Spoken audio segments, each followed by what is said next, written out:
It taught me a lot, and you hit that right on the nose. The nail on the head because that was my Turning point. yeah. It really was. Yeah, I remember that. I remember that you started to be a little bit more patient, talk a little bit more, be more communicative with us, and listen. And then church, I think when Yeah, we got into joined the church in 1996. yeah, when we got into church, I think that kind of opened us up to something different, and seeing other kids, and maybe how they are with their parents, and and Yeah, but being a young mother at 25, yeah, I didn't know everything, and I had to grow into learning things, even if it took me a while. But because there's no book on parenting, like I said, but as you grow, for me, as I was growing, I wanted to I try think to it was be the just best, survival. try to be a good mother, I you think know. when you had when we were young, when you just had us and we were young, you're trying to figure it out. You're 25, you're 23, 24, 25, trying to figure it out. I think it was like, oh, I gotta survive with these kids, like, so being affectionate, like, Really didn't telling, have time. yeah, it had time for it. I gotta make a way for me and mine. What's up? Right, especially when I didn't see it coming up as a kid. So, like I said, now that's Auntie probably wasn't affectionate. she was. Auntie was a talker. She would sit down. She was very patient. One thing about Auntie, she was patient, and she would sit down and talk. She wasn't, the type that wanted to grab a switch or to go. She wanted to talk to you and Get through to you. yeah, and that's what I loved about her. And she raised me from the age of 13, and she taught me a lot, and she became my mother, and so um, like you said, there was a lot of things that, So where did Adi like come in at? Like, where your mom come in at? well, like I moved with my aunt at the age of 13. So when I wanted to have a little Relationship with Adi? relationship or some type of affection, because my mother was young and busy. That's seven So kids. right, so she didn't really have time to sit up and nurture me or either tell me about womanhood or anything like that. And I think I made that mistake with you guys because I can remember me not really sitting down and talking to you directly and just letting you know, which I did talk to you guys I about. remember conversations. I remember you sitting us all down multiple times and just saying, I'm the youngest. Don't give your drawers up. Boys only want your drawers. And I'm like 5, listening to this conversation, not really understanding what's being said, but I took it in.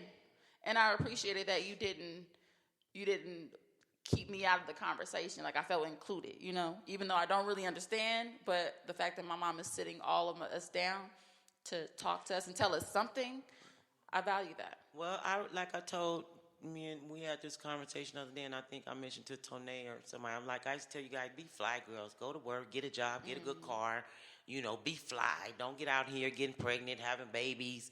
I remember telling you guys Yeah. that, back in the day, they used to call it a fly girl. So I'm like, just be fly, go to work, get a good job, get your nails done, get your hair. Do you remember me telling you I that remember. stuff? I'm like, just be fly, don't get Yeah. caught up. Don't get pregnant. Just be fly, Yeah. And so I remember telling you guys that a lot because I didn't want you to have babies young and Repeat what you did. repeat what I did. And so I can, and I do remember encouraging you guys to, make sure that you get your education. And, like the word for me was be fly. So I used that word back then because that was the word. But at the same time, I think that, well, they say in the Bible, everything is written. And so regardless of what I've said or whatever, God still has a plan for everybody. Yeah, he And does. so, Well, Keshun trying to bring his mom on. I guess he wants to include Miss Claire in the conversation.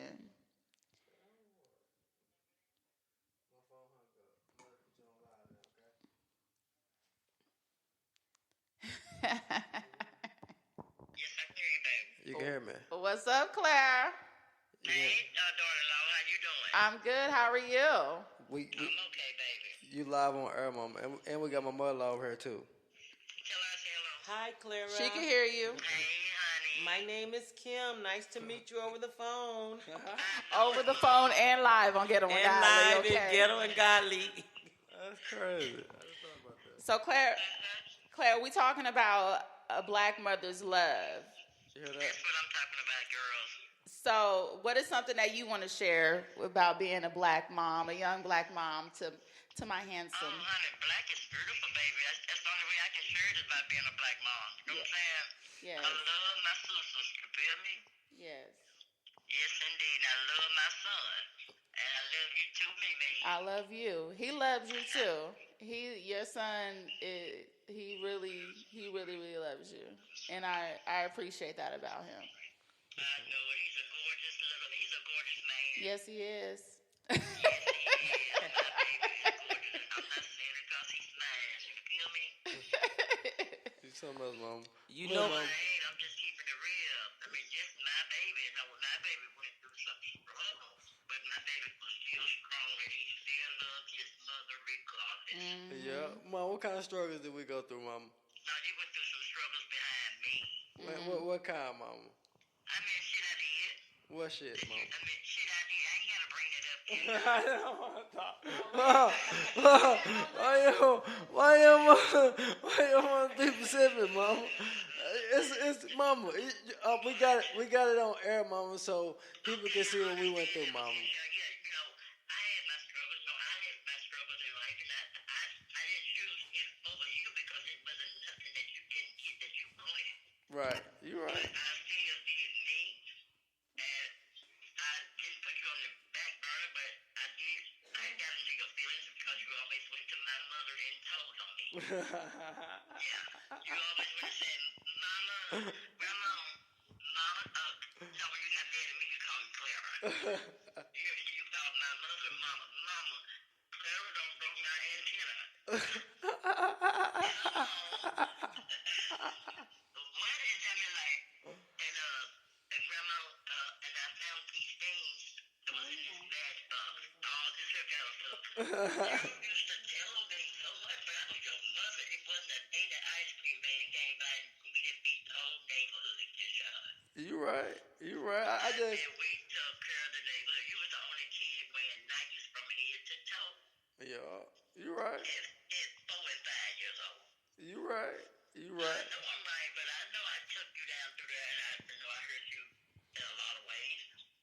You know, shit happens, and I cannot bring them days back, but I know you still loved me regardless. Of course, Mom. I know you did. You I something know up. you did.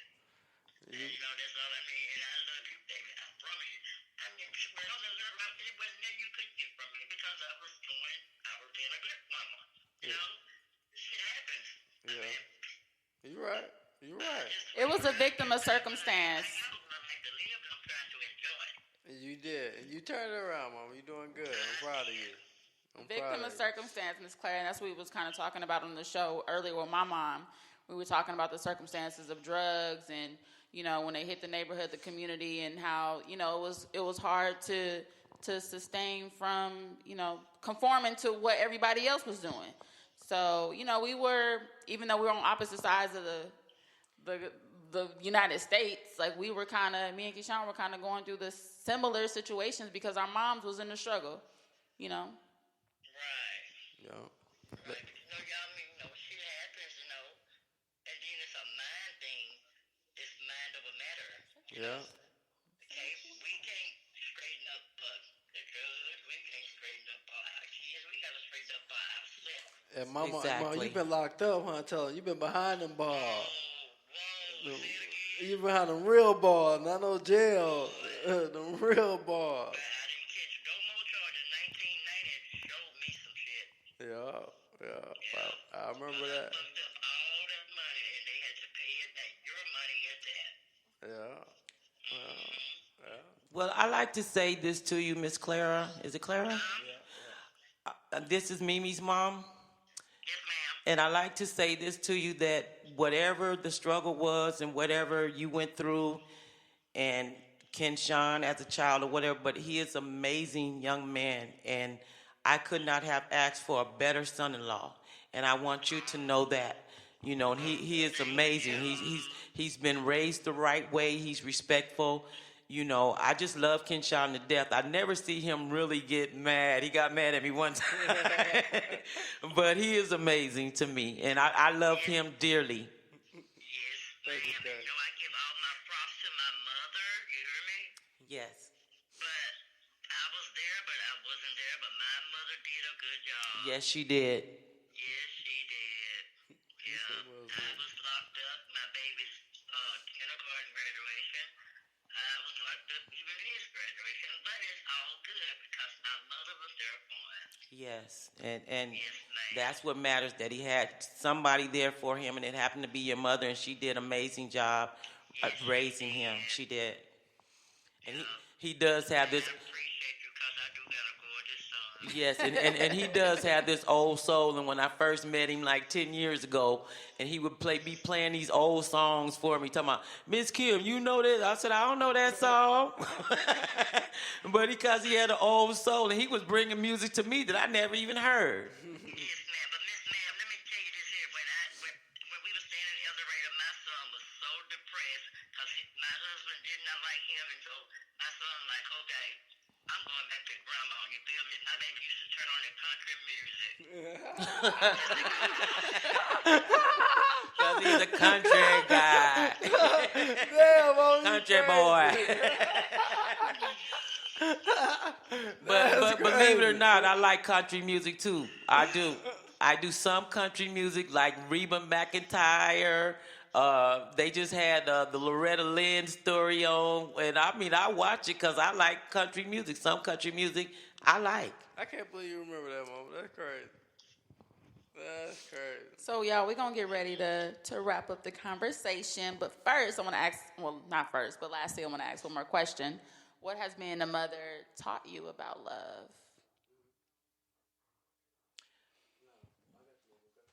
Well, being a mother, one thing, your love is supposed to be unconditionally. Whatever your child does or go through, it should never stop you from loving your child. That's what I've always known. But the older now that you guys have gotten older and we can really talk, especially me and you, Mimi, we can relate, and you know, you open up my eyes about a lot of things Tone and Chanel has too, you know, but one thing I can just say about a mother's love is that it's unconditionally, and with my love, it's like I always wanted to protect you guys and make sure that you were never hurt, abused, misused, and that was my ultimate goal, was to make sure that you were safe and never had to endure some of the things that I endured as a child. And that my ultimate goal was to keep you protected from any harm, from anything that would harm you, anybody that would harm you. And that was my ultimate goal. But that's because I love you so much. And like I said, a mother's love is unconditionally. Whatever you do, you never stop loving your child. You want to teach them better. But my ultimate goal was to really protect you guys, love you. I didn't nurture you like I should. I know that, but there's no perfect parent. My dad nurtured me. Yes, that's why you a daddy's girl. But by the same time, you know, it was really to protect you, make sure that you had a proper upbringing, you had food, you had clothes, and no one was going to hurt you. So that's what my love was. That was my only I want to say my ultimate goal was to make sure that you guys were safe, fed, clothed, and had the things that you Taken care needed. of. Right. Got you. Well, I appreciate you coming on the show, KWest. Well, I appreciate you having me, my Keisha. It's Auntie Mimi. Auntie Mimi. The big shit But you talker. my baby, my Keisha. All right, y'all. Well, thank you for tuning in to this week's episode of Ghetto and Godly. Make sure you keep the conversation going with your favorite host, Auntie Mimi, and to remember to always be good to yourself and one another. Until next time, congregation. Bye.